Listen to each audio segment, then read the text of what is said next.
I have been asked several times what type of barcode scanner can be used with standard time when scanning time and materials on the shop floor for manufacturing and other purposes.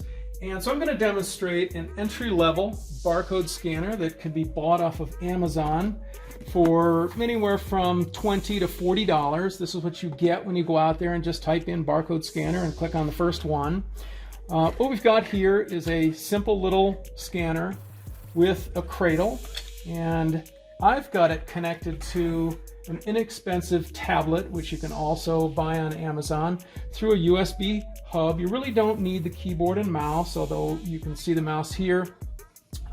Presumably, the employees would walk up to this and scan their username to start, and you can see BC accepts that. And kind of ignore the little cartoon character there. It's a background screen on BC, which you can replace. They would then scan the work order that they're working on. In this case, I'm just passing it right under the barcode scanner. You might consider bolting these down or making them so that they can't be handled, because anytime you handle inexpensive equipment like this, you're going to break it. And these are not going to last long. These are entry-level items here.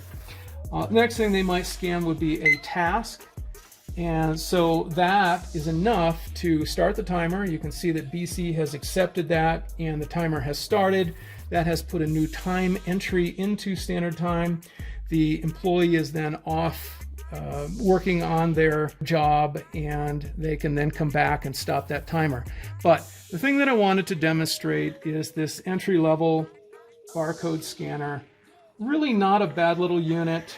I have used several of these, and they do last quite a long time. They are not ruggedized for manufacturing, so they will get you started, but you probably will want to upgrade to better units in the future. So hopefully this helps and gives you a little bit of an idea what type of scanner to buy. Really, any scanner will work with standard time. Hope it helps.